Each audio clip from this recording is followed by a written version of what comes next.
Well, I'm going to be talking about these volatile fatty acids. I'm going to be talking about technical economic perspectives regarding their production using organic waste. I'm going to start off by asking two questions. The first one is, how can we face climate change without having a viable alternative to produce oil byproducts, or sorry, a feasible or viable alternative to oil byproducts? And also, are we valorizing or recovering organic waste in an appropriate way at the moment? In order to answer this, well, we can talk about biorefineries, and within this, we can frame the ECOVAL project, which aims to produce bioproducts from waste. In this case, we're talking about volatile fatty acids. With this kind of project, we also look at we kill two birds with a stone, let's say, with one stone. We use waste and we use it to produce bioproducts. So we approach the problem in a dual way. So right now, if we talk about petrochemical processes, well, we could be talking about volatile fatty acids, and after everything we've heard about, some of the uses, well, we will see, but as I said, they almost entirely come from the petrochemical industry, and we have to use physical processes to separate them into acetic acid, propionic acid, etc., in order to later use them as fragrances, flavor enhancers for plastics, lubricants, and so on. They could also be subject to chemical or biological conversion to produce biopolymers, biogas, fertilizers, etc. And the good part of this is that the volatile fatty acids can also be produced in a sustainable way, using organic waste. Any kind of organic waste is or has the potential to be converted into volatile fatty acids. It's this biotechnology that we can use to produce volatile fatty acids that has been developed in ECOVAL as a project with a collaboration with the other partners in this consortium. And I would like to describe it right now.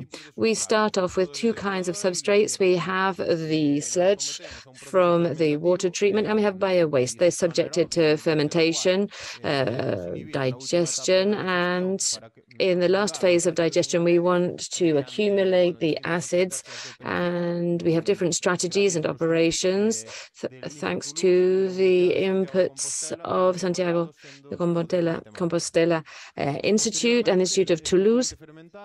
So after fermentation, we have to separate a solid fraction and a liquid fraction. And in the liquid fraction, we have these volatile fatty acids, but we need to recover the solid fraction by means of an anaerobic digestion process in order to produce biogas. We can use cogeneration engines to take that and produce heat and electricity, and this means it's a neutral process in energy terms, since in fermentation we need energy, but above all in purification and concentration of the acids is also intensive and requires a large amount of energy. In this first part of the process, consisting of fermentation and the extraction of the solid fraction, we're talking about quite advanced technology. It's at the level of 7 or 8. But in the second part, in purification and concentration, with a series of membranes that's been developed by Neros, one of the French partners, then we have liquid extraction. Since after the membranes, it must be recovered by putting it into contact with an organic solvent, and then it has to be separated from the volatile fatty acids. We have to have the separation of each of the acids individually by means of distillation columns. I would just mention that in the second part of the process for purification, this uses a low, or this has lower technological maturity at level 4, but we are working on this in order to increase it and to be able to generate highly pure volatile fatty acids so that the end users can test them and see whether they can be used in the market. I'm going to carry out some or offer some case studies looking at the waste products. We have bio-waste and water treatment sludge, and I'm going to focus on Toulouse, Oporto, and Valencia, a French, a Spanish, and a Portuguese city. In Palencia, there are around 80,000 inhabitants, but then we have Porto, which has around 230,000, and then we have Toulouse. And it's worth mentioning that for sewage sludge, the generation of sludge in Palencia, which is used in the technical economic study, is higher than 80,000 because the treatment plant in Palencia treats wastewater from or for a population which is equivalent to 230,000 inhabitants. So it's not just treating the water from the actual, strictly speaking, population of the city. I'd like to highlight the difference between the use of two different substrates, of these two substrates that we're talking about. If we were using the same amount of substrate, for example, 1,000 tons of sludge or 1,000 tons of bio-waste, in the first case, we could obtain an economic return of around 37,000 euros, whereas following the bio-waste channel, we'd be getting 55,000. So there is quite a lot higher.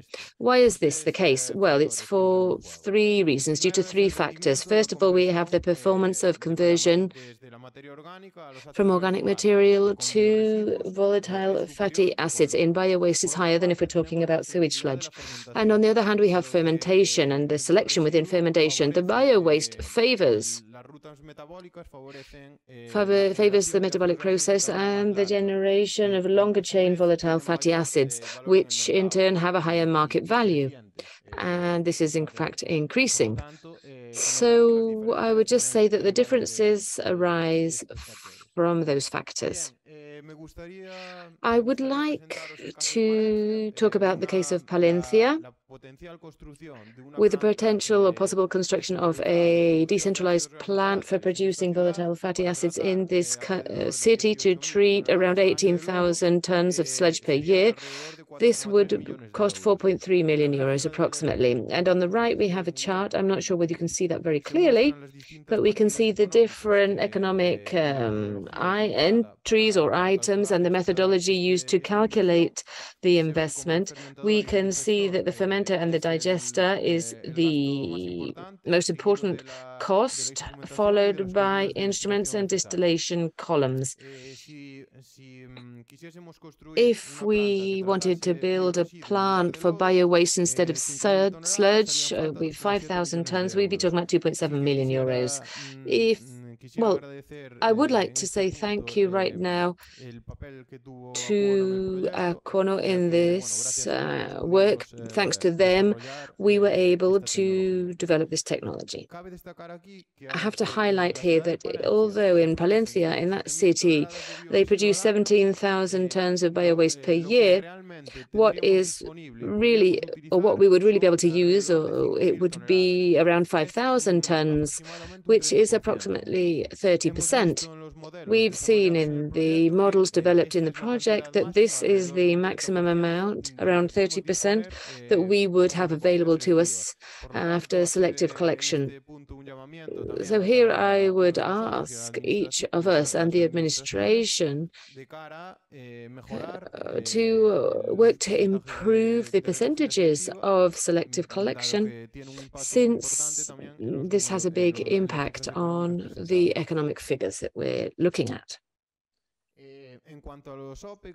If we talk about OPEX, operational costs of this Palencia plant for the treatment of this sludge, we would need around 1.5 million euros, whereas to treat the bio-waste, it would be around 1 million.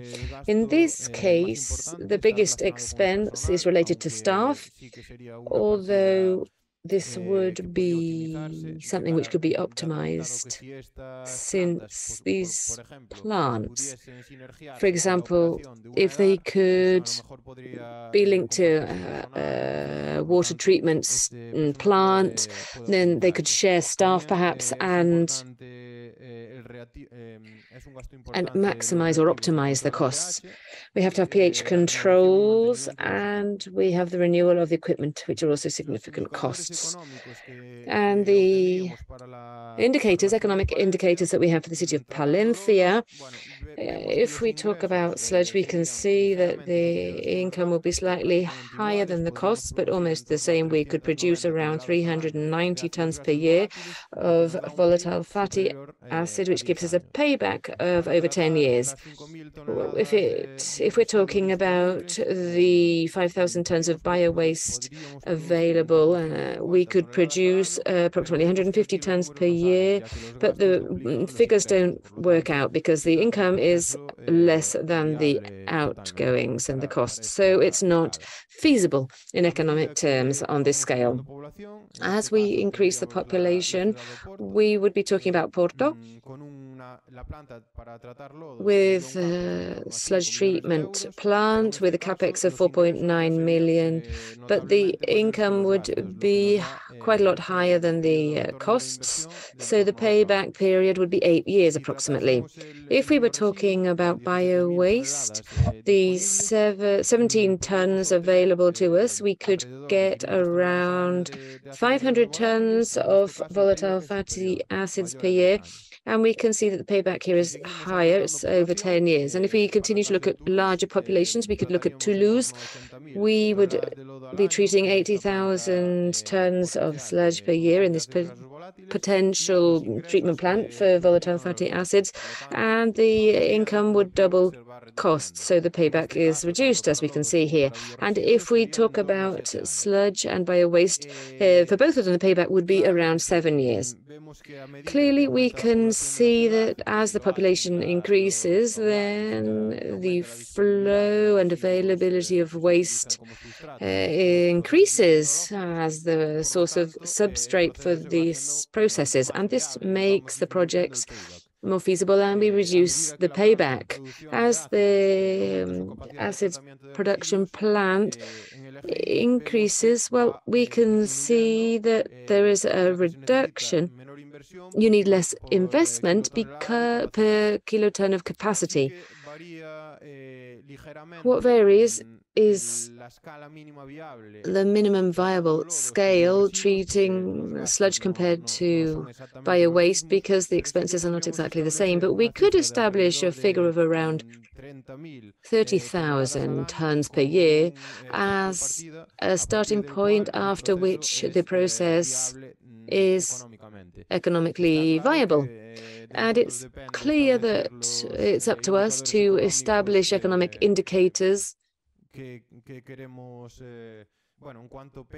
with regards to the payback that we are willing to accept when it comes to the investment. But here we are talking about, as I said, this capacity of around 30,000 minimum in order to be viable. And I wouldn't want to forget, well, many of us here are from Galicia, and if we talk about Galicia, it has potential for urban and industrial sludge as well as for bio-waste when it comes to producing volatile fatty acids.